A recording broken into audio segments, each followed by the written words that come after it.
Yo, what's going on? How's everyone doing today? I got my hair cut, and as you can see, I fucked myself up. So you get to see my butcher job that I did to myself there. Hope everybody's doing okay and feeling good and surviving all the snow stuff.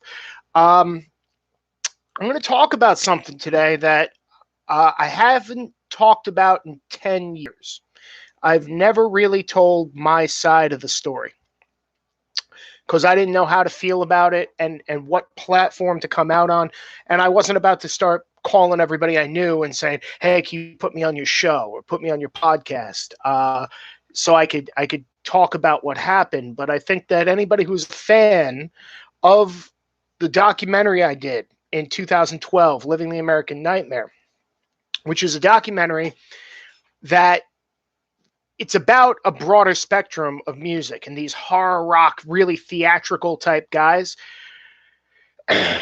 and what they go through to create their personas, to try to make a living doing what they love and doing this. And I put everything into it for 3 years of my life about. I put everything to it. And the through line in the story of the film that I made is about a guy named Mike Hideous. And Mike Hideous sang for the Misfits during the summer of 1998. And it was his childhood dream. Nothing meant more to Mike than singing for this band. And Michale Grvaes replaced Glenn Danzig, who is a legend, and everyone knows who Danzig is, who founded the Misfits. And after a decade of legal trouble and everything like that, they got Michale Grvaes, who was like this 19-year-old kid at the time, who had a very different voice than Glenn Danzig, to sing for the band. And a lot of fans weren't happy about it. A lot of fans were like, "This guy's not Danzig." So immediately they're like, "No Danzig, no Misfits. This isn't the fucking real Misfits." Despite the fact that that version of the band stuck around for a very long time, recorded 2 albums, made movie appearances. They're on WCW Wrestling. They went everywhere. They pushed that band. And Michale Grvaes was the singer, who was this tenor, not a baritone like Glenn. And he was this skinny guy who used to paint his face like a skull, and he had the crazy haircut and shit, and he wore pants that were made out of duct tape, and he got his own following in his own right. And then in the summer of 1998, he left the band. And a lot of people don't even know this because this wasn't common knowledge. Like, by the way, I'm wearing my official Misfits crew t-shirt that I was never on the Misfits crew, but I knew people who were, and they gave me a shirt when I was making the movie American Nightmare, because I tried to interview as many members of the band as I could. I interviewed a lot of members of the band, and the story about how Mike Hideous got into the band and how Michale Grvaes left, I thought was really interesting. And it said a lot about shit that happens to all of us. I thought this was relatable. It wasn't the typical rock star story. Hideous was a little bit older than Graves, but he was still a young guy. This was his dream. Michale Grvaes wasn't necessarily his dream to be the singer for the Misfits, but he wanted to be a singer. And as far as I know, he never really listened to the Misfits. He wasn't like a Uber fan and then got in the band, you know? So this was something that fans held against him for a really long time. Not to mention he was very young. He went through a lot of shit in his own right, and he left the band in 1998. And the excuse was he didn't want to be in the band. He wanted to go to hockey camp. There's a lot more to that story that Michale tells. I'm going to get into that in a minute. Hideous got in the band, was in it for 2 months, was promised, "You're the new singer for the band." And he started developing his own fan base, because once this was announced, Misfits fans were like, "This is going to," because Mike was a goth guy. He was really into the Danzig era. So people thought, "Oh, he's going to take us back in another darker direction than Graves would ever do." And right before, like I want to say the week before his first American show, Mike Hideous was told, well, called Jerry actually to say, "Hey, Jerry, I'm coming to rehearsal. I'm running a little late. I'll be there." And Jerry said, "Oh, you haven't heard?" And he said, "Heard what?" And he goes, "Oh, we got Michale Grvaes back in the band, so you're not in the band anymore. Sorry." And Mike uprooted his whole life, and it destroyed him. So we get into this in the film American Nightmare. Now, naturally, as a journalist, as a filmmaker, and most people know me from my political stuff now, which at this point, I would love to do journalism about anything and everything. I would love to just tell stories, but I can't because I decided, hey, I'm going to write about my feelings on politics. And my politics are very libertarian, very conservative, and I was very pro-Trump. Still am, all those things. And in this day and age, if you say, hey, I'm this one thing over here, but I have a lot of other interests, and I'm a complicated person, you can't just pigeonhole me for being one thing. That doesn't matter. You're effectively banned from the industry. Like, you're effectively like, people won't make films with me anymore unless I find a group of conservative guys to make films specifically about like the minutia of politics, which is stuff I like. I'm not against it, but boy, I have other stories to tell.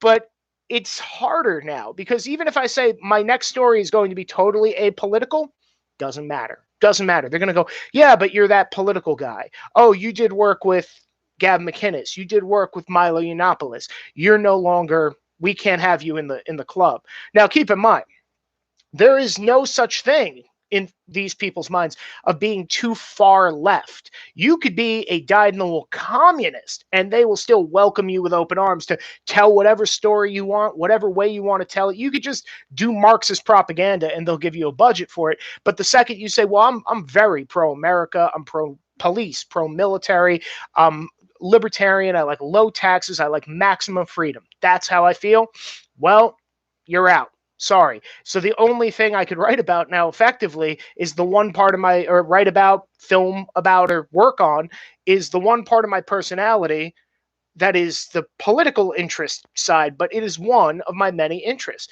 And the Misfits were a huge interest of mine. And that little moment that happened with Mike Hideous jumping in the band, most Misfits fans don't know about it. And I didn't know about it either until I was really getting into the band, getting into all the lineup changes and how they're different and how, you know, who's better, who's the best guitar player they ever had, who is Graves that bad? No, actually, he's pretty fucking good. And I'm listening to his stuff, and Doyle's a monster guitar player. So I start getting into this, and I'm reading on, there was an old message board called horrorbusiness.com, I believe. And it had all the different lineup changes. And if you're anything like me, you want to go through this and you want to memorize the name and find out the backstory and other bands of every person who's ever been in this band. I want to know, oh, Bobby Steele. Who's Bobby Steele? Robo. Who's Robo? And that's the thing. I'm like a big Black Flag fan too. So I see Robo, drummer for Black Flag. Oh my God, that's amazing that he also played for the Misfits. Bobby Steele did a band called The Undead. What are they like? Are they like another version of the Misfits? Is it like these hidden Misfits songs that I never heard? Let me click on those. Let me see how those turn out. Wow, I actually like this band, you know? So that was where I was at when I was about 20, 21 years old. And I come across a name saying 1998 vocalist Mike Hideous, and then 1998 vocalist Michale Grvaes after that. And I went, the fuck is Mike Hideous? And I look him up, I Google him, or whatever. I probably like did Ask Jeeves or something at the time because I was like 20. And I see a picture of him, and he looks like a fucking vampire. He looks like a ghoul. He has the thin face. He had his devil lock. He had hair down to the middle of his ass. So he took the Misfits haircut where they have like kind of a mohawk that's long and goes in the front. Mike's was like down to his dick, and it made him look even more exaggerated. And his shirt, he wore like this fishnet shirt all ripped up with like a bondage harness over it. And he had, instead of the skull paint, he had the like stitches all over his face and stuff. And I was like, wow, this guy, I never heard his voice. And I was like, I want to hear what the fuck this guy sounds like. So I went to LimeWire, downloaded a bunch of Mike Hideous' stuff. And it was really good. And he did a band called Empire Hideous and another band called Bronx Casket Company that was a little more metal. And he did a swing band, or rockabilly really, type band with like a swing sound called Spy Society 99. So I ended up downloading a bunch of this shit, listening to it and loving it. And it sounded nothing like the Misfits. And I was like, what? Then I'm downloading the bootlegs, which are pretty audio-wise not great. But I downloaded what did he sound like singing these songs. So I did that, and I thought I'm like, from what I'm hearing, he sounded really good. So I went, why didn't they go with this fucking guy? What happened? I forgot about it. It became just a nugget in my brain, like a little factoid I knew about. So flash forward a few years, and I'm working in a record store, and I live above it in New Jersey, or I lived above it. It was called Cafe Sounds when it was there. And somebody tells me the singer for the Misfits came in today. And I went, who?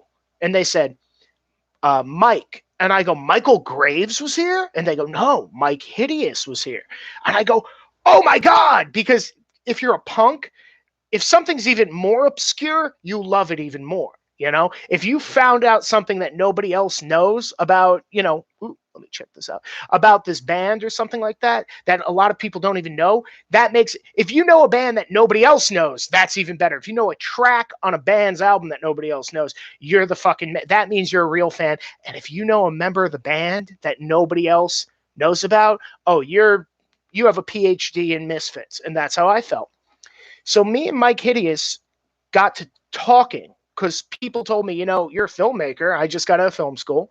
And he said, he wants to work on a DVD. Maybe you could help him. He wants to take a bunch of old performances and sell it. And I said, oh, okay, maybe I could do that. And I sent a MySpace message to him. And we got to talk, and he invited me to his house. And his house is literally a goth museum. He has 2 full, complete, real human skeletons in his home. He has a giant, creepy bunny mascot costume with like torn up fur and shit just sitting on a mannequin like when you first walk in. He has sculptures, artwork, statues that he made all over the fucking house. Matter of fact, his house at the time was like a giant loft. So it was really like one giant room. And then he like built walls out of tanks of snakes. Like real, he had pet snakes, but he had like a lot of them. So he'd take these big aquariums and stack them up on top of each other where he had all his snakes, and he had lighting all in there, and he would sleep in there, and the records were on the other side. He had a big shelf, and this, and not to mention Misfits, Empire Hideous, goth memorabilia all over the wall, cool shit that I was like, wow, this guy's great. And it was almost more like going into a theater.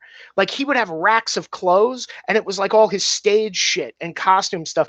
But it would be in the corner, and he was a photographer as well. So he would have like, you know, the curtains and whatnot, and have like, you know, almost like costumes there. And I was taken with this guy. I was like, this guy's the real fucking deal. We get to talking, and before you know it, we're kicking ideas, and I'm going, maybe we could have you do this. Maybe you could have you do that. Oh, okay. We'll have your band we'll have you intro songs. Do you want to film that? He's like, yeah. I'm like, how about we get some other people who are there to talk about the songs too? And then before you know it, I start coming up with more of a high concept documentary about how, because I'm hearing all these stories from him, and he gives me a copy of his book, and I read his book, and it's all about his whole career, his whole life. He was a cancer survivor, and then he ended up singing for the Misfits. It has basically his road journal in there. I'm loving it. And I go, Mike, we should make a movie, a high concept documentary that's about what it's like to live as like a working class, goth, alternative, underground type musician. And we should interview as many people. And as I read the book, there's all these cool bands and people that Mike has known, influenced, come into contact with, has a weird story about. So I said, how about we get them in here too, and they'll tell their stories, and they could talk, and then we could kind of relate it back to your story, and your story will be like the narrative thread. But then, like, you know, you might talk about how you didn't get a record contract, and then we could cut to a bunch of other people talking about what record contracts are like and what it's like to be on a label and this and that, and give like a broader spectrum of the reality, which is not always what people think it is. Not everyone becomes Aerosmith, you know, not everyone becomes Van Halen. Some people become Mike Hideous, and more people become Mike Hideous than not. And I think everyone can relate to that. So as we're going through the list, we're making lists now of all the people we want to interview. Glenn Danzig, top of the list. Peter Steele from Typo Negative, top of the list. Phil Anselmo from Pantera. Marilyn Manson was on the list. Rob Zombie was on the list. And now we start listing members of the Misfits. Now Mike wasn't happy with Jerry. Wasn't happy with anybody who was in the band after he left. But I said, hey, man, you were never in the band with Michale Grvaes at the same time. And he goes, well, no, I wasn't. I'm like, do you have a problem with him? He goes, not particularly, but I don't, we don't really like each other. And I go, well, how about we reach out to him and I try and interview him? He goes, well, if he says yes, I guess so. But, he's been kind of cold to me and we never really talked about any of the stuff that went on. And I went, well, this will give an opportunity. And in my fantasy head, I'm 24 or something at the time. And in my head, I'm like, I'm going to be bringing the guys who sang from the Misfits together. Who knows? They might be starting a super group after this because of me. This is going to be amazing. I'm going to hook all these guys back up. I'm going to make everything right. I reach out to Michale Grvaes. Somehow, I forget, I got his email somehow. And he says yes. He says, I'm interested.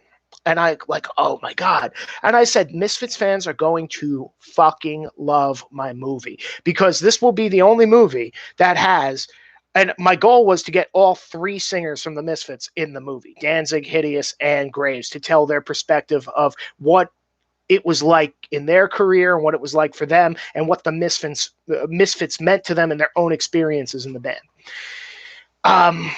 But even if I just got Graves, who lived locally, Glenn lived in California, Graves lived in New Jersey, I'm like, this is easy.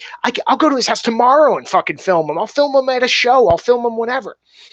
I start talking to the people who Michale played music with. Now, most of these guys, and a lot of people don't know this, who've played with Michale Grvaes, played with Mike Hideous before they played with Michale Grvaes. As a matter of fact, you could say that Mike Hideous broke them into music, which I thought was really interesting because they weren't friends. They didn't really even particularly like each other, get along, or ever had really a meaningful conversation with each other. So I'm thinking to myself that, oh man, okay, so these guys all have the connection to both singers and know what they're like off stage and whatnot. So I start interviewing them. Michale said, yes, this is great. Well, I get word from one of the guys. They go, Michael's getting really nervous about your movie.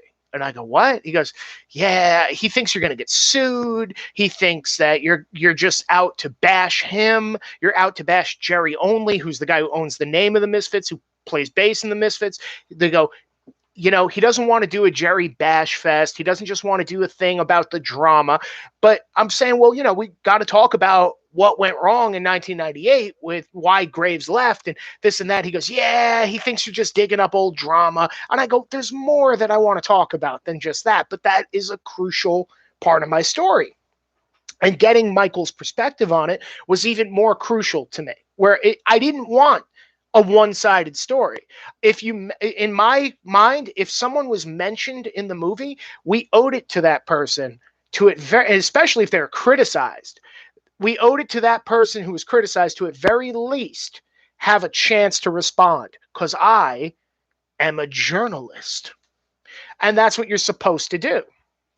So if they say no, it's no. But I'm hearing Michale might not be interested anymore. He's getting nervous. I go, oh, fuck. Then I hear he doesn't want to do it. Then I hear he's back to maybe. Then I hear, well, he'll do it, but he has all these restrictions and stuff. And I was like, oh, my God. So eventually I went to a Michale Grave show where his entire band who was at the show was also in my movie. So I knew everyone already interviewed all these guys, who included JV Bastard, Loki, Quincy Smash, Jason Trioxin, who died might be a year and a half ago now, which is a fucking shame because he was so talented. And most of these guys also had a connection to Hideous or knew him at very least, but a lot of them, Mike broke them into music. So I go to the show, show's over, Graves crushes it. I go outside, I talk to JV Bastard and I go, hey man, can I have a word with Michale? I want to, clear up anything. Cause I'm thinking he might be getting some bad information about me and I want him to see me, meet me face to face, get a beat on me, know that I'm not trying anything funny with him, that I'm not trying to like set him up to make him look like the prick or the villain of the story or, or even get him in trouble with Jerry or the other guys from the Misfits. I don't want that. I want his side of the story, whatever it might be, and he could say whatever he wants and we'll keep it at that. I go backstage. Michale just got done performing, so he's all sweaty and stuff.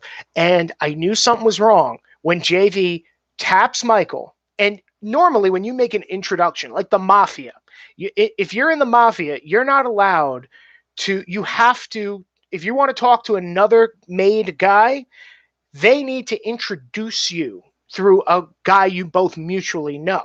I didn't know if people knew that, but introductions are very important. So that way you go, I know this guy, this is so-and-so, and now you know him. But you don't just walk up and go, hey, I'm a guy who works for the Colombo family. They would ignore you and not talk to you. Well, I felt the same way. Misfits is basically a goth mafia. So I go to JV, but JV doesn't go, hey, Michael, I want to introduce you to Paul Bazile. He does Living the American Nightmare. He wants to talk to you about a few things. That conversation didn't happen. JV taps him on the shoulder and does this with his head over to me and fucks off. And I went, what the fuck? Like, wait, am I in trouble? Like, am I going to the principal's office or something? And Graves is jazzed up and he's in all his shit. He has all his duct tape shit on and his makeup still. And he's like, right away, points both hands at me. He's like, listen, man, listen. Okay, you're going to get sued. You're going to get me sued. You're going to get Mike sued. You don't know what you're doing with this movie. I don't know. I don't think I'm interested. And he goes off at this initial burst of like almost aggression. Like, let me tell you how the fuck it is. And I was sitting there like, I'm a fan of his. And I'm sitting there and I'm like, Michael, it's not like that. And we start talking. And all of a sudden, he almost immediately calmed down, turned into a nice dude. And I knew he was a nice dude because I saw this guy years earlier at Bloomfield Ave Cafe in Montclair crush it with Jason playing guitar, JV playing bass, Quincy playing drums. What a band. What a fucking group.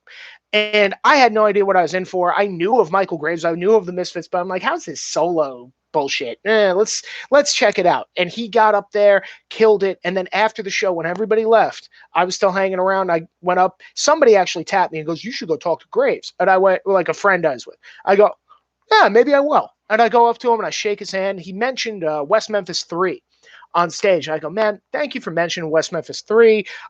They mean a lot to me too. And we start bullshitting for 20 minutes. And I thought, this is the coolest guy in the world. This was years earlier. He gave me 20 minutes of his time. Could not be fucking nicer to me. So he made a fan for life. I went home. I listened to every fucking Michale Grvaes album there ever was. And I always thought he must be a really nice guy. He was very approachable, down to earth type guy. Well, this time he was a little jazzed up, but then turned back into that guy, and we agreed to a maybe, where he said, okay, I'm going to give you a maybe. He goes, I want to see how far you get with the film. I might even want to see part of the film before I give you an interview. And we could talk again when you're a little more ready. I said, okay. I said, that's fair enough. And we shook hands and parted friends. So I'm thinking, okay, we got a maybe from Graves. I just got to keep plugging away. So we're interviewing everybody we fucking can for Living the American Nightmare. And we saw each other again at a debate that him and Bobby Steele, the old guitar player from the Misfits, had. And we had a normal ass conversation. Matter of fact, I think I was like the first person there, and I was with my girlfriend. He was there, came right over, sat right down next to me, like, what's up, dude? And we start bullshitting. He just had a baby. And we talked about anything except music and my movie. I didn't go, hey, get my movie again or anything like that. So I'm, thinking Michael is chill. He has chilled out on me. He has more of a bead on who I am. He knows I'm not like being a scumbag and trying to cash in on him, or I'm just like, trying to set him up to be like the asshole in the movie or something like that. So I'm having good thoughts. Months and months go by. I think he may have emailed me at least once during that period and said, I'm ready to do the movie. I went, oh, so I'm writing him back like, that's great, man. So when do you want to do it? Where do you want to do it? And then he just like wouldn't write me back. And I thought it was so weird. And I would talk to sometimes the guys in his band, and they started getting more and more like distant from me. Like, well, I don't know. I don't know what's up with him. I'm like, okay, no pressure. He just emailed me. So I was wondering, they were like, he's fine, whatever. I said, okay. One day, some producer guy calls me. I never met him. He was Michale Grvaes' producer. Michael did a radio show called Radio Deadly, where he talked about politics, and we're about to get into that. He talked about politics, and he talked about music, and would interview bands and cool people on his show. Well, his producer says, Michael wants you on the show. I went, great. Yeah. And in my head, I'm thinking, this could really end up closing the deal, because if he wants to talk to me on the show, it's very likely he's the interviewer. I'm the interviewee. So he's going to ask me questions, and whatever issues he might have with me, we could put to bed. If he has a question about, are you trying to say this? Or what do you think about this? He'll get where my head's at.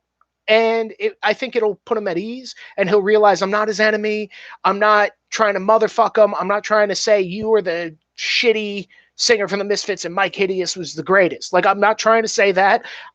I'm just trying to say this is the story of what happened. And I kept telling him, you're part of that story, and I want you to tell that story. I don't want other people to tell the story for you. And he was like, yeah, no, he was like, I get it, but it's more complicated than you think. And I think at the time he also had a lot of uneasy feelings about the guys in the Misfits. So I call into his radio show, and they pick up, and I'm texting the producer beforehand, and me and this producer talked for a good hour, where he was telling me, man, I really want to see Michael do this movie because I know all the people in it. It's important to the fans, but giving me the whole spiel. I went, me too, man. I love Michael. I hope he does jump on this movie, because it wouldn't be the same without him. And it's not. And he's like, yeah, man, I think this is going to settle a lot of stuff. I went, great. He's not answering. That same guy, when I'm texting saying, okay, I'm about to call in, he's not answering. I was like, that's weird. So I call the number, and I'm listening to the show a little bit, and Gotham Road is on the show, which a lot of those guys are in my movie. So I go, hey, what's up? It's Paul Bazile from Living the American Nightmare. It goes dead silent in the background. So I think they may have hung up, or we got disconnected or something. And I'm just going, hello. And I hear in the background Loki and a couple other people just go, Paul. And then I'm like, hey guys, what's up? And then it goes silent. And the mood totally changed. And I heard Graves just go, do you have any questions for Gotham Road? And I went, well, Gotham Road's in my movie. So I asked him questions then. And he goes, well, we got to stay on topic. Bye. And hung up on me. And I was like, what the fuck? So now I'm walking around like really confused. I'm like, did he want me on the show or not? Like, I don't get it. And then I get an email from him maybe later that night or the next morning that basically was him not MFing me, not motherfucking me totally, but he definitely, it wasn't, we're buddies. It was like, why are you trying to get on my show? Leave my friends alone. And I remember distinctly getting kind of hurt because it said, stop being a pain in my ass. And I was like, what the fuck did I do to you? I tell Hideous what happened. And Mike goes, fuck that guy. We don't want anything to do with him. Now, Hideous has his own issues. I don't even know if we're going to be able to unpack all that today, but we'll start here because this story has a happy ending. Despite all the bullshit. Me and Mike ended up going to Chiller Theater because they were having a big Misfits room in Chiller Theater that year. Graves is there. And I even said, what do we do about Graves when he's there? Because a lot happened in between. Peter Steele did our movie, which was like, brought us to another level. Then he died. We did his last interview, and it crushed us because he was the nicest fucking guy in the world. But all of a sudden, very early on, because I was expecting later on we'll get a lot of eyeballs, but now all of a sudden that Peter died and people were like, he's in the movie Living the American Nightmare, all the typo negative fans swarmed to my movie. And I was like, I better be really good as a fucking filmmaker, because this film is going to be fucking watched by a lot of people, a lot more people very quickly. And, so at this point now people are fucking talking about us, and we have like a real buzz, and we are scrambling to get the film made and done and whatnot. Me and Mike go to Chiller Theater, and the film is pretty much done, but we're putting the finishing touches on it. And Graves is there, and I said, what do we do? Because fuck that guy. He motherfucked me, man. He goes, do not talk to him. Do not say anything. If he says something to you, bring it up. He goes, but don't be an asshole to anyone there. And keep in mind, I didn't have room to talk because Mike was in a room with, I want to say, Chud, Doyle, and a bunch of people who he didn't necessarily get along with either. Erie Vaughn was there. Bobby Steele was there. Michale Grvaes was there. All the guys from the Misfit land were in this room, you know? And like former members and bigger members, smaller members, they're all there that day. So I'm thinking, okay, great. We go there. Me and Michael don't look at each other. And the tables are like that. But me and Michael sat there for 10 hours. We didn't make eye contact, didn't look at each other. I believe he said hello to Hideous. Like he just sort of said, hey, Mike, what's up? And Mike just went, Michael, and like turned away, and that was it. So Chiller Theater was a great day for me. You have to understand, man, I'm a fucking fan. Before I'm a filmmaker and a this and a that. And by the way, we didn't even have DVDs to sell. We had like posters, some t-shirts, and Mike had like music, but we were mostly promoting the movie and getting the word out, telling people go to our website, handing flyers out, shit like that. But that was the same day Bin Laden was killed too. And I had a really good fucking steak dinner at Mount Tabor Tavern in Parsippany. It was one of the best days of my life. I'm like, I hung out with the Misfits all day. And by the way, they were all really fucking cool. Like Chud, who's kind of a dick, was actually really cool to me that day. Hey, Paulie, how you doing, man? And, you know, we're bullshitting. Doyle was cool. Doyle's wife at the time, George, was awesome. My cousin Michael was there. And we just had a blast. My mom and dad came, and my mom was blown away because it's all these old TV stars that she fucking loved. So she was looking at it like, my son is booked in the same event as Ernest Borgnine and Eddie Munster. And like that, my mother was like, Paul has fucking made it. So I'm goofy as fuck. I'm laughing. I'm having a great time. And then when I found out Bin Laden died, I went, this might be the best day of my fucking life. So moving on, go to edit the movie, and we're in the editing room, and people start messaging me going, you got to go to Michale Graves' website and check out his radio show. He's talking a lot of shit about you. And I went, what do you mean?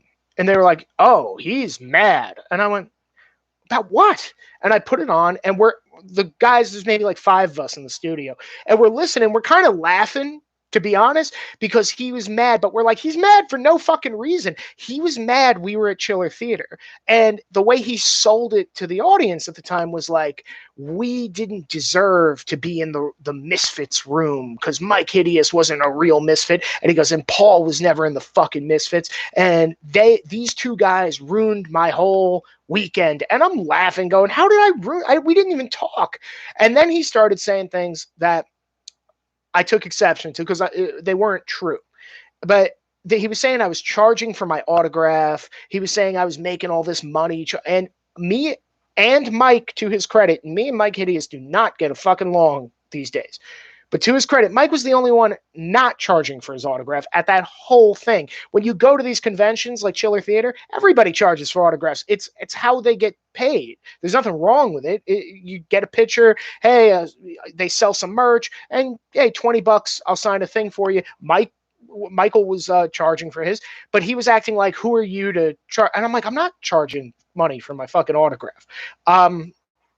And he kept going on and on about he's now retelling the story about Mike, talking about me, saying that my movie's garbage, saying that everyone who did my movie is a failure. And I'm sitting there kind of going, everybody in your band is in my movie. What are you talking about, man? Peter Steele's in my movie. He's a failure. Bill Ward's a failure. Ethan Maroulis is a failure. Legs McNeil's a come on.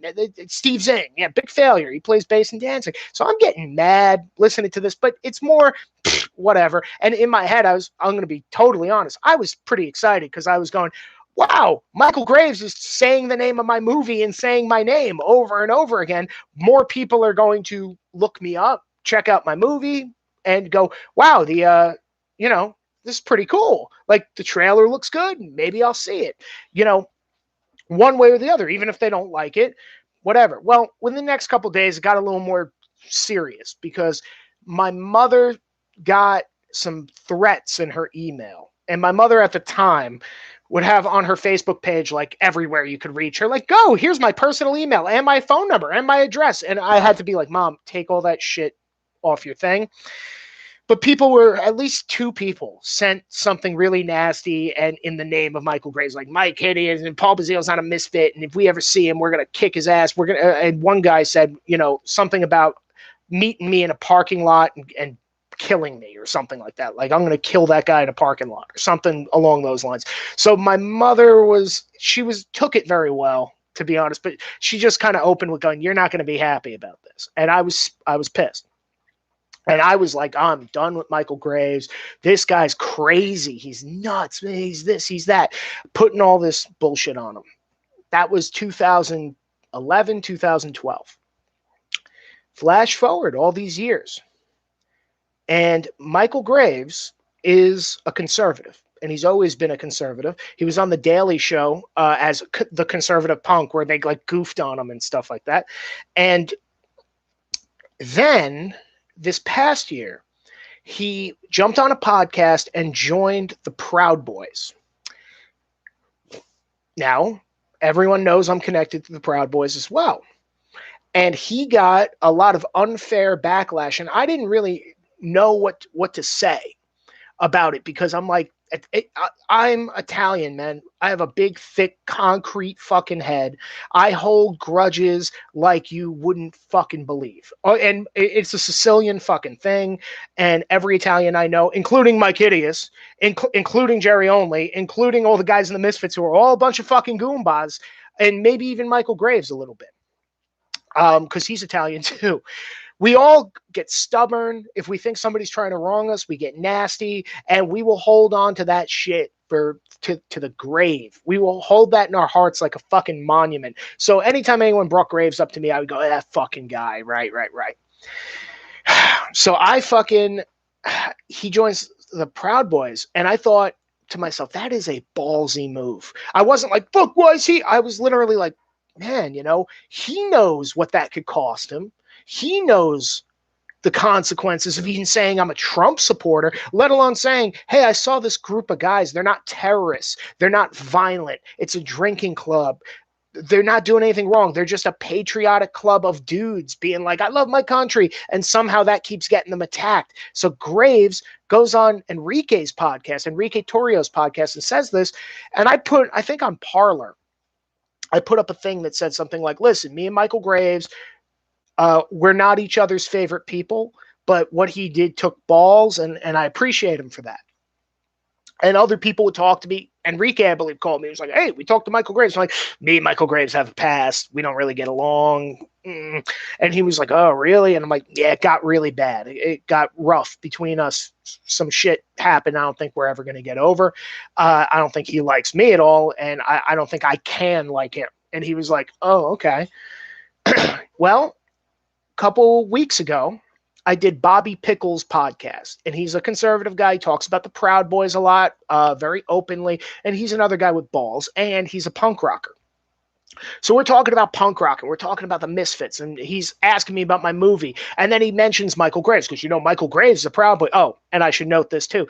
When he came out as a Proud Boy, when he said, hey, I'm announcing this, they took all his social media away from him. Tens of thousands of people, if not hundreds of thousands of Misfits fans and Michale Graves fans, that he used to promote and make a living for himself for 20 years, took it away like that. No warning, no take this post down, no anything. They erased him from Facebook, Twitter, and Instagram like he was fucking nothing, and didn't give him a day in court, didn't say, what do you mean by this? And he didn't say anything bad. He just said, I'm a Proud Boy, and he did the I'm a Western chauvinist thing, and had a picture of himself doing the okay deal, which we all know is not a white supremacist symbol. It was a troll on 4chan that basically saying, hey, liberals, we can make you believe everything's racist. We could even make you believe this mundane thing that everybody has done at some point in their life is racist. And it worked too well, to the point where now Instagram absolutely bans you if you do the okay hand thing, which is crazy. Because it's like, it's come out as it's totally been a troll. Well, Graves did it in his picture, did the I'm a Western chauvinist, refused to apologize for creating the modern world. I am a Proud Boy, did a bunch of hashtags and stuff. Nothing he said was bad, hateful, or vicious. He attacked nobody. He didn't curse. He didn't call for violence. He didn't do anything wrong. And they took all his shit down that instant, So I was paying attention to that, and Bobby Pickles brings up Graves being a Proud Boy, and I said, unfortunately, me and Graves have a history, and I rehash a little of it on his podcast. Well, he goes, well, he's going to be on next week. And I go, yeah, I better not be there then, because he does not like me and we will not get along. We will butt heads, you know? So that's what I'm thinking. Then Bobby keeps calling me throughout the week and he goes, I told Michael about you and he said, you're a good guy and you're really talented. And I went, oh, he's being a dick. And I'm going to be totally honest. I got angry a little bit because I thought he's being sarcastic, like, oh yeah, talented guy. Like, and I was like, fuck that guy, man. He doesn't think I'm talented. He's a piece of shit, everything he's ever said about me. Because keep in mind, the only other interaction we had, which isn't really interaction, he would mention me on his social media about like why people shouldn't see my movie and how my movie's about a bunch of failures and he doesn't believe in that. And he's a guy who goes for success and I'm about people who are a bunch of losers. And I'm like, dude, this fucking, and I never responded to him. And it's not that I'm too grown up and amazing. I wanted to be a dick. Hideous, to his credit, and I don't give Mike credit for a lot. He's a great singer. He's a great artist. And every now and then the real Mike will come out where he'll give you a pearl of wisdom. And I said, we're having a Facebook war now. I was doing that bullshit. And Hideous said, no, do not do that. He said, if you have something to say to Michale Grvaes, say it to his face. None of this keyboard bullshit. We don't do that. It's not what a man does. And you should not confront him. If he's going to do that, take the high road. Don't say anything. And if you still feel sore about it, he said, one day, both of you will be in the same room at the same time again. And he said, do what you want then. Yell at him. Call him out, ask him what happened, hit him in the face. Say, I'm going to fight you right here if you're really still that mad about it. But do not just get on your keyboard and make it worse. Hideous was right. And I listened to him very carefully when he said that. And I realized this was coming from a very mature, good place, which Mike was not always known to do that. But I thought it was surprising because Mike was Mr. Fuck everybody. And with Graves, when Graves kind of shit on us a little bit, I was expecting Mike to be like, fuck him, this is war, because I've seen him do that with 100 other people, but he didn't do that this time for whatever reason. And I listened. So Bobby goes, he wants to apologize to you. And I went, get the fuck out of here. No, he doesn't. He goes, actually, we had a conversation about it. And he said, man, I did that guy wrong. He really didn't deserve what I gave him. I feel like I acted a fool, and I feel like this is a long time coming. I need to make that right. And I was like, I'm like, what? So I tell Bobby, if that's what he's really saying, ask him if, hey, do you want to do this with Paul on the show? He goes, oh, yeah, I'll tell him. Now, the link is below in the description to this show. So you could actually watch me and Michael talk for the first time in about 10 years and bury the hatchet. And my God, it couldn't have gone better. The only note I'll give to Bobby Pickles, you fucking dickhead, is Bobby actually said to me, I told him, don't ambush him. I don't want to just pop up and piss him off and make him think like I'm trying to stalk him or get involved with his career or life. I'm not. And whatever, man. Like I said, I'm over it. So I don't want him thinking like, to this day, Paul Bazille's trying to like interfere with your shit and jump on this show and confront you. And it's like, I said, do not ambush him. He goes, I won't. I'll do it. I'm going to tell him. And then right before we went on, I'm doing a little sound checky thing because I'm using the new Logitechs. And I go, hey, we told him he's cool with everything, right? He goes, no, motherfucker, this is going to be an ambush. And I went, are you being serious right now? And he goes, he doesn't know. He goes, I'm going to ease him into it, and I'm going to see what he has to say about it. You just stand by. And I'm like, oh, my God, this might not turn out good. Because I was like kind of excited, thinking, I could hear from Graves, and we could settle this, finally. Well, not even halfway into the show, probably like 45 minutes in. If you watch, click on the link below. Graves, he says something like, I don't know that much about the Misfits, but I know a guy who does, and I think we have a mutual acquaintance. And he goes, oh, yeah. He goes, would you mind? He's standing by. Can I bring him on? And he said, I would love for you to bring Paul on. And I'm like, okay. So I jump on, And right away, I just go, hey, Michael, what's up, man? And I mean, I know we're 45 minutes into this live stream, and finally this is getting to the point. And it makes me, to be quite honest, a little bit emotional. People don't apologize to me too often. And a lot of people in my life, I feel like, used me up and threw me away or treated me like shit. And I think there's a lot of people who are watching this out there who might feel the same way. And they never get back to you and go, you know what, man?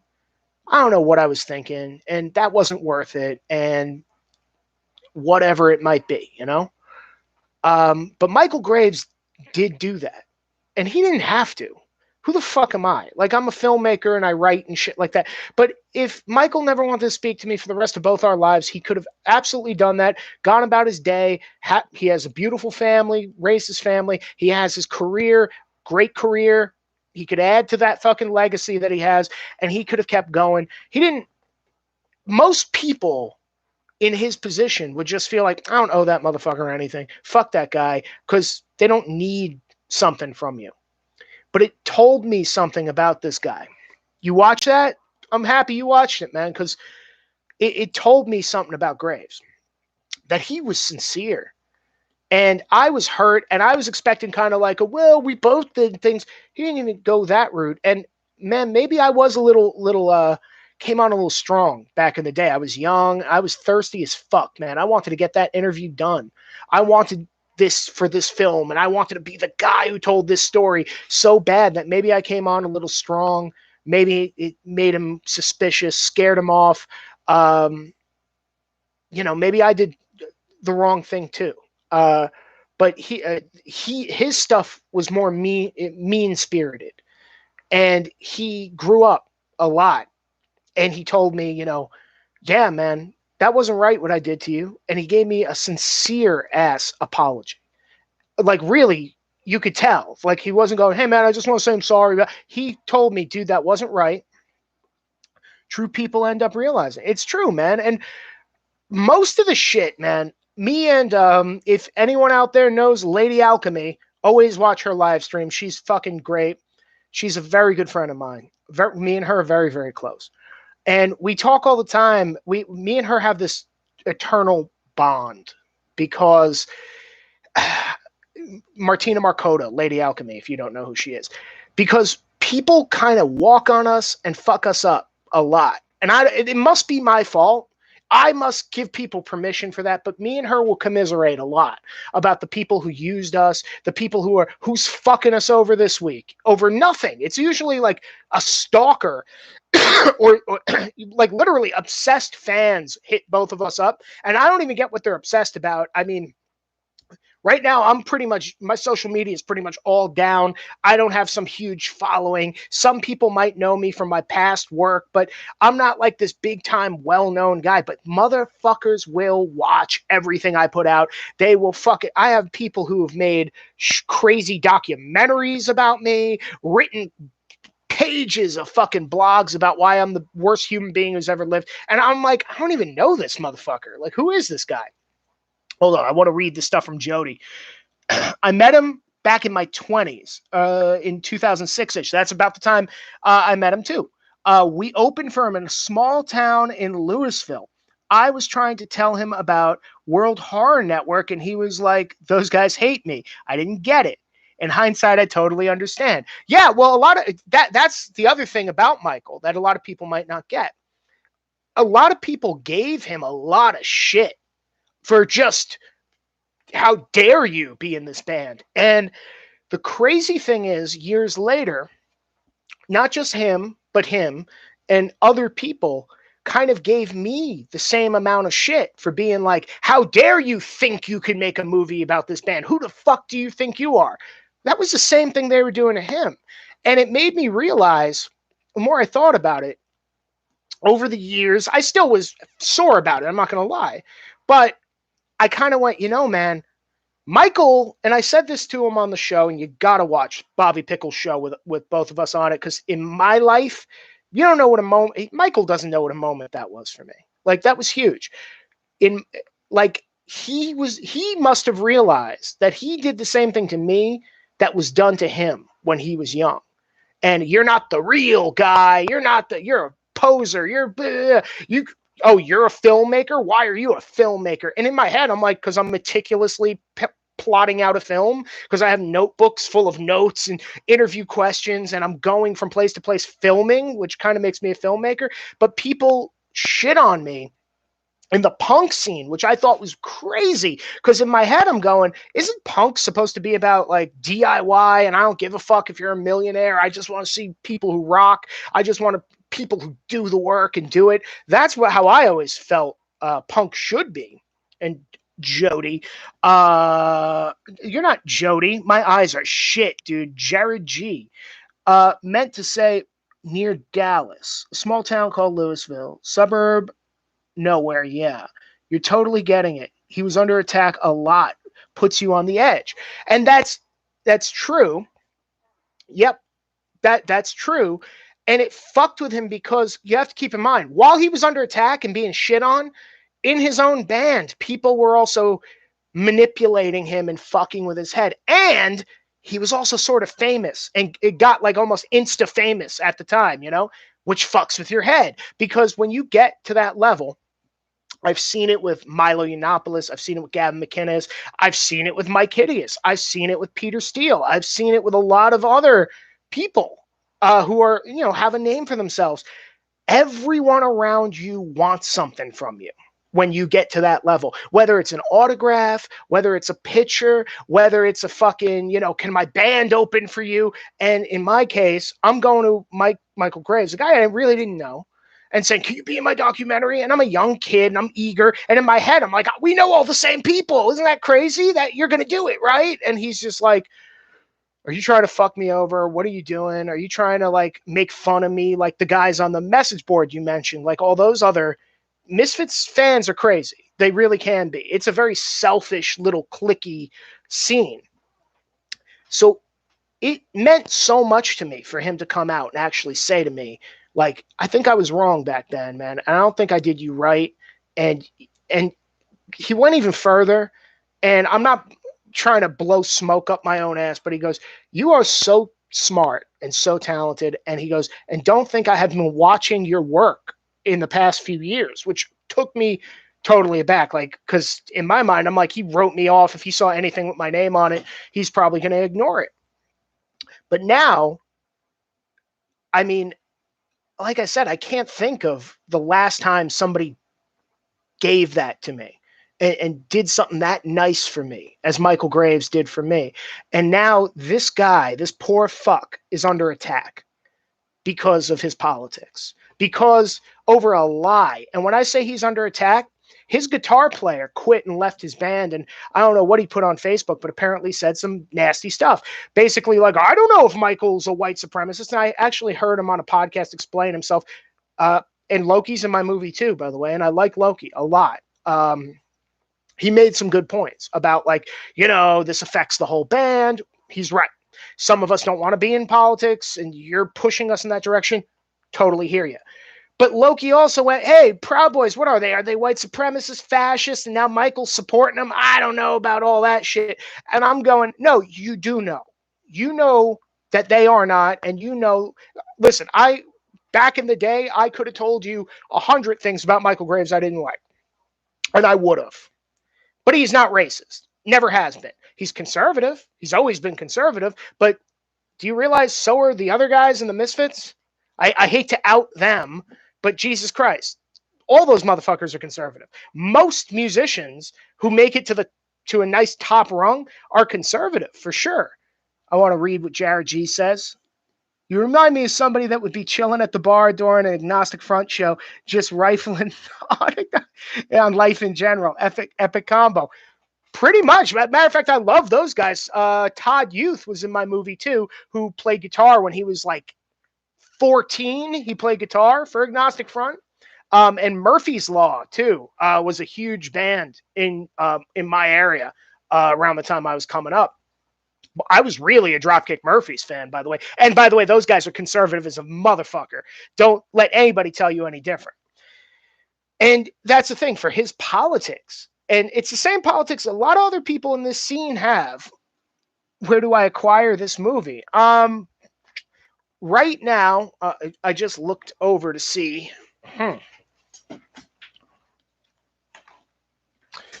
Right now, I have one copy left, so I can't sell it. But this is actually a bombshell I'm dropping here. I've actually just got done re-editing and remastering some of the movie. I'm going to release it for download very, very soon. So if you want to, follow on Instagram at American Waste Creations, and the same thing on Twitter. That's a company that's helping me out with some of my work going forward. And we're going to very soon, like within the next month or so, announce where you could get it for download. And I think it might even be on Amazon Prime soon. I know Rick Barton and Mike, my friends, happened to both each join the Street Dogs and Everybody Out. Oh, that's fucking all. I love Everybody Out, actually. That's fucking tight. But I didn't like, the fact that people were attacking Michael, and, it got to me. And then the guy goes out of his way to be man enough to actually say, man, we were fucking young. And we had this whole conversation about how all this shit fucks with your head, whether it's me or him. Like, we went down the same path.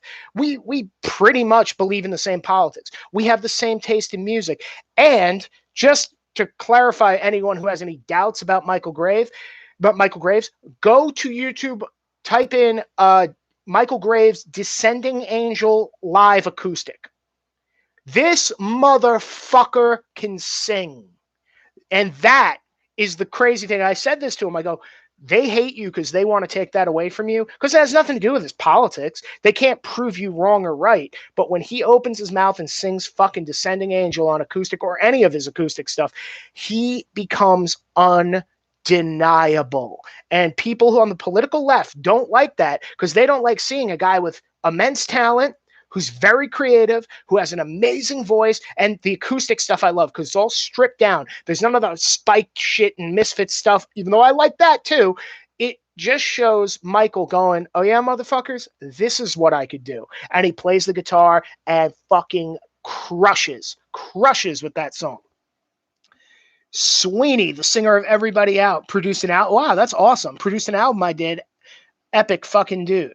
Yeah, Graves has a top-notch voice, literally top 1% level. Yes. And he's a good songwriter. His songs from American Psycho and Famous Monsters are good.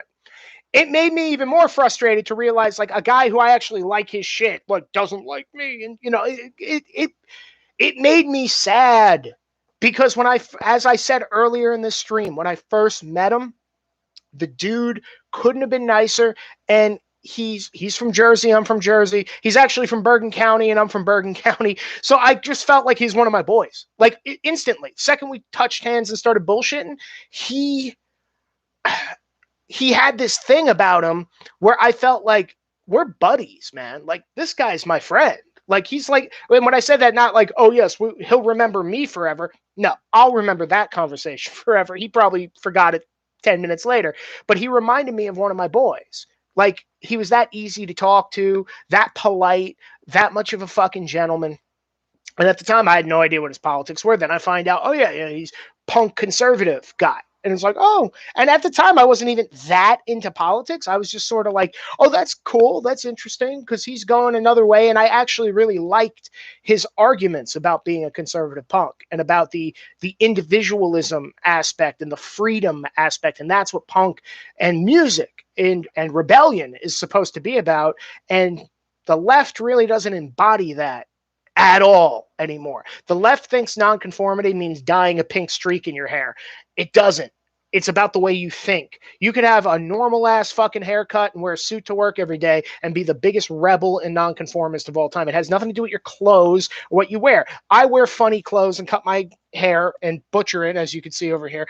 I cut my hair in a funny fucking way because I like doing it, but I don't need to. If I look like the most straight-laced guy in the world and had no tattoos and no whatever, I am still, trust me, people would notice that guy's a little different. It's my thing. I want to read some of these here. Played, yeah. Oh wow, Dingbats. Did you play Dingbats? Because Dingbats is great. We filmed in Dingbats for American Nightmare. Fred Dingo is in my movie, actually. Fucking great guys. I've seen great shows, and I've seen Graves. That was when me and Graves had our first like confrontation about my movie. Was at a show at Dingbats, actually. And what a bar, what a fucking atmosphere, and the owner's great. And as soon as we open from this COVID shit, go support fucking Dingbats in Clifton, New Jersey. It's unbelievable. But as I was saying, I didn't like the way that his friends and guys who knew him for 20 years turned their back on him and quit his band as soon as he said, oh, I'm conservative, Proud Boy, Trump, blah, blah, blah, whatever.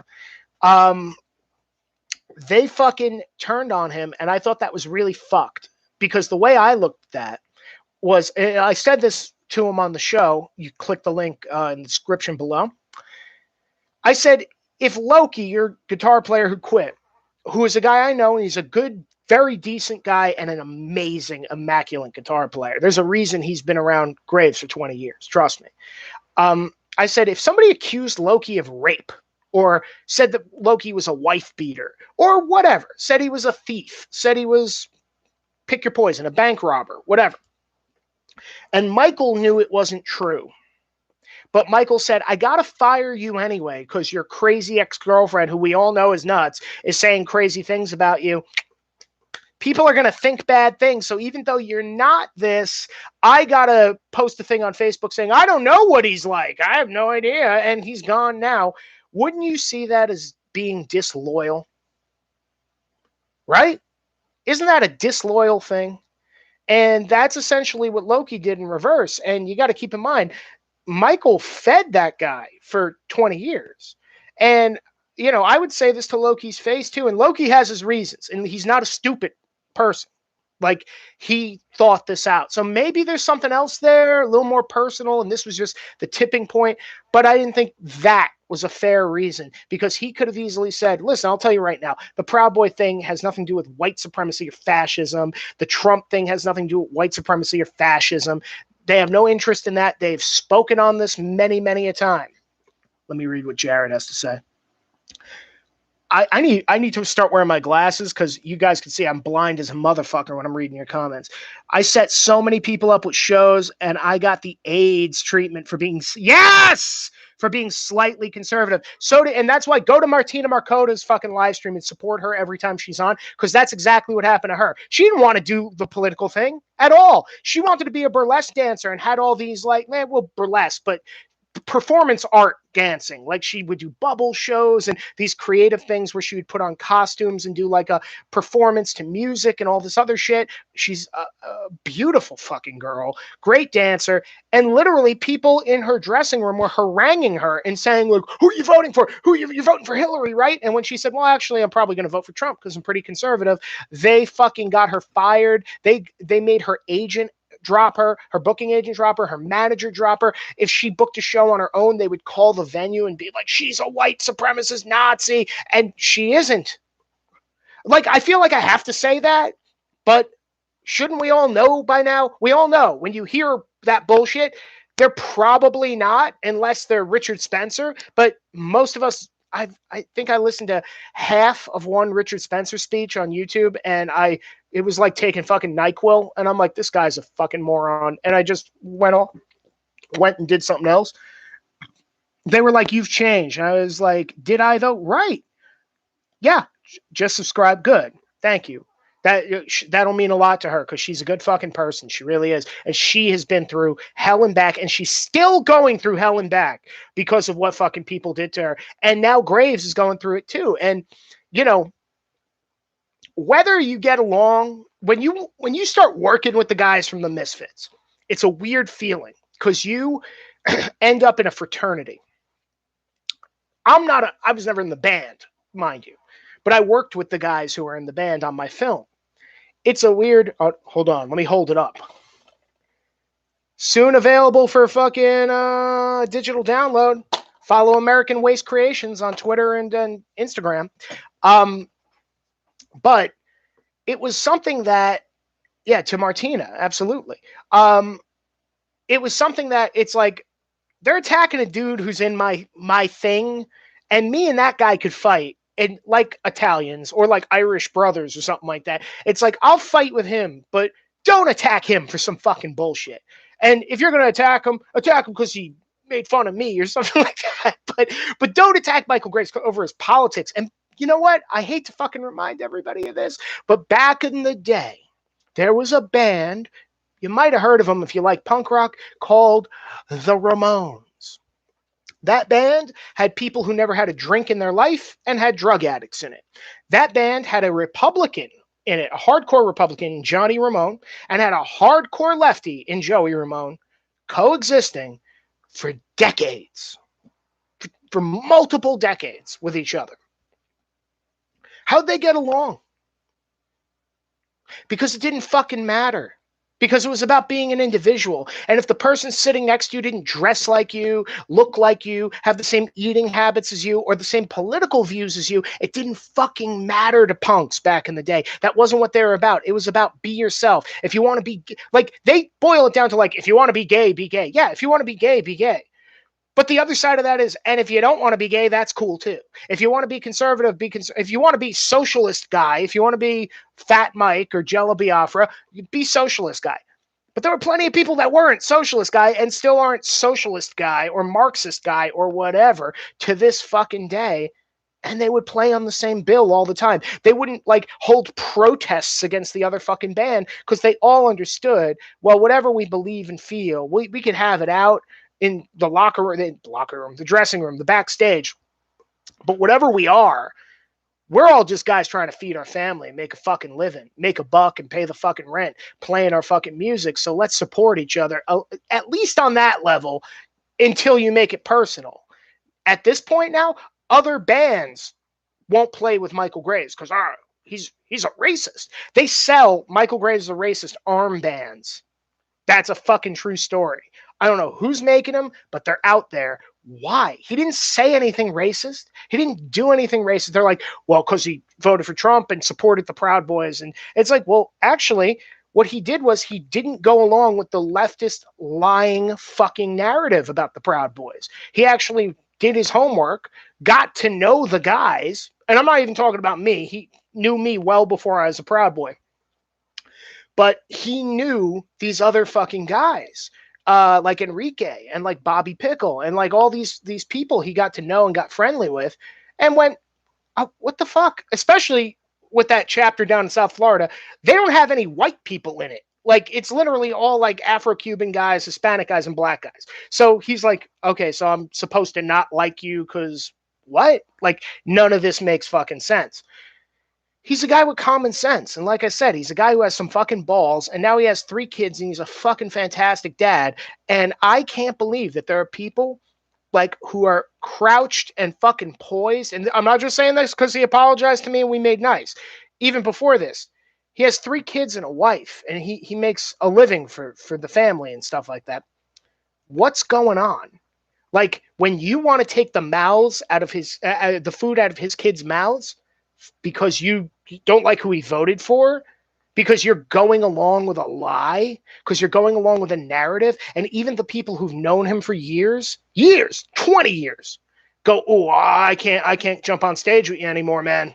I can't play in your band. People are going to think I'm racist. It's like, well, how about this? How about tell them they're nuts? How about tell them they're not? Tell them to get over themselves and stop fucking drinking the goddamn Kool-Aid. Wouldn't that be more productive than everyone going along with the fucking lie, which is what I feel like everybody does and everyone's been doing, particularly with, and we're not going to go down this rabbit hole, but just as an example, with things like the election and whether or not it might have a couple, and we're allowed to call them inconsistencies. You're not allowed to talk about that. If you start really going at that on Twitter or Instagram, they'll boot you the fuck off. They'll put warnings all over your shit. And we're not even allowed to have that conversation. And then they win the narrative where now it's like politicians who kind of know something might be up are like, well, I'm not saying it was rigged. I'm definitely not saying that. And I'm not saying, and now they've gone even further because they're bullies and they literally twist your fucking nuts and go, say it was the safest, most valid election of all time. And now people do. Isn't that fucking nuts? That they bully you into being like, say it was valid. Say it was the most valid. Say there was never an election as amazing as this fucking election. And people do it. Michale Grvaes didn't do that. Michale Grvaes said, I smell bullshit. Let me tell you what I smell. And then when it came to Trump, Proud Boys, and all that, he came out and said, this is what I fucking believe. I'm sorry, but this is what I believe. Same thing with the Capitol Hill stuff. We all have to now follow in line that the Capitol Hill riot, which was horrible, and it really was, but they're acting like it's the worst thing that's ever happened in all of American history. Was it, though? Was there anybody else but me alive for the last year where all we saw were cities on fire while the news said, this is mostly peaceful? Why wasn't the Capitol Hill incident mostly peaceful? It was, technically. Just like all the Black Lives Matter stuff was technically mostly peaceful. And I would even go as far to say that the Capitol Hill incident was more mostly peaceful than all the Black Lives Matter stuff that happened in Portland, that happened in Kenosha, that happened in Minneapolis, that happened in New York, that happened in Atlanta. Oh my God. And by the way, I'm missing a lot of cities because there were a lot of fires set. Gotta read. Rochester, New York. The music scene was 50-50 politically. Yeah, that makes sense. Joey and Johnny fought a lot. That is true. That is true. But they have a mutual goal and loved each other too. 100%. They fucked each other's women, for fuck's sake. The Ramones. The fucking Johnny would actually was hooking up Linda Ramone, who was Johnny's wife, used to date Joey, if I'm not mistaken. They don't want to lose their lollipops and fancy pants. Owen Benjamin. Even punks grow up. LOL. Much respect. Thank you. Appreciate that. It was nonsense. Have friends near the beach, and Antifa was totally responsible for the breach. Yeah, and that's the other thing. They've arrested people who were members of BLM and Antifa for that. How I know I'm not insanely biased, so I can say, yeah, some of them, there were like these small little pockets of BLM protests that didn't burn a city down. I'm not worried about those. I'm also not worried about the people who showed up to the cities that burned and did nothing. But here's the thing. This is the problem. Those people don't matter. They're invalid because they didn't stop it either. And in some cases, yeah, they didn't personally burn something down, but they definitely got in the way of the cops. They definitely shielded the people that were committing the fucking crimes. So they didn't help. So it doesn't matter that there was a couple peaceful people or even a majority peaceful people sprinkled in there when they're kind of trying to protect the other people. So I'll even go so far as to say that. But if you don't say that the worst thing that's ever happened in American history is the Capitol Hill thing, and it was worse than any of the Black Lives Matter stuff, oh, you're an asshole. That's the narrative. Michale Grvaes was man enough to not, and grew up from the time he was in 1994, got in the Misfits as a 19-year-old kid. To this day, he became a man. He became a dad. He became a husband. And this is going to be a gay thing for me to say, but me and him after the podcast talked a little more via text, and I could easily tell you he became a good friend to me. He's a fucking dude, man. Like, I'm impressed with him. I really am. And if you're not impressed with him, Google or YouTube, because we're all on YouTube, right? Descending Angel live acoustic Michale Grvaes. The word, comment undeniable. The word is undeniable. His voice is fucking fire. Especially when it's stripped down and he just has a guitar and he fucking belts it. He can take that song by the balls and shove it down the throats of every single person who said, you're not Danziger, you don't deserve your spot. And he shows motherfuckers why he deserved that spot, and he deserves any other fucking spot he gets. And I want you to do something else, because I don't, with these live streams, these are more like test things in case everyone hasn't fucking noticed. I don't do plugs. I don't go to my site and go here and buy this, but I will plug Michale Grvaes right now. Go to his website. I believe it's michaelgraves.com. Buy a song. Buy one song. That's what I'm telling you. Buy a shirt. Buy a whatever, because that motherfucker hasn't been able to tour, and ever since all this new shit has come up, They're trying to put him out, man. They're trying to clubs, and there's few and far between clubs right now, don't want to book him because it's like, oh, we don't want the conservative guy. Oh, it's divisive. Even though they might even agree with him. But this is the problem that we have. We're not fighting for each other. That there's people who agree with you, but they go, oh, but I can't book you because Antifa might show up and cause trouble. And it's like, I don't know. I'm one of those guys who goes, well, then why don't we handle that when it happens? Why don't we fight back if they show up? Why don't we push back and say, you're not going to shut my fucking club down. I own this place. You don't fucking own this place. And I'm going to have whoever the fuck I want. And I'm going to have Michale Grave, not because he's a politician, he's not, but because he's good, because he's talented, and because he brings in a crowd, and he has a legacy, and he has fans, and he has a history. So why don't we fucking work on doing that? And also, if you're conservative, work on supporting each other. If you're a conservative punk, I'm not telling you don't go see a band because of their politics, but I'm telling you that if you know that a band who's in danger, like Michale Graves especially, but like Dropkick Murphys or like any other person who is, Glenn Danzig even has said a lot of conservative things, and his version of the Misfits, pretty much all Republicans. Slayer, by the way, Republican. I hate to be outing people left and right, but there are plenty of people in the music industry. Basically, if they don't talk about politics, they're Republican. I'm telling you because I know firsthand with a lot of these guys. I promise you. Go support them extra hard. Make sure you buy an extra t-shirt at their fucking stand because that shit adds up. It means a lot and feeds their fucking families, and they're busting their ass. So and that's the thing. Antifa will go see every fucking progressive band ever, and so will conservatives because we just go, yeah, Rage Against the Machine. I just like the fucking music or whatever. But we got to extra specially focus on conservatives these days because we're in this together. This isn't going away. They're trying to push us into the fucking ocean, and the truth is, and I don't think I'm being dramatic, they want us dead.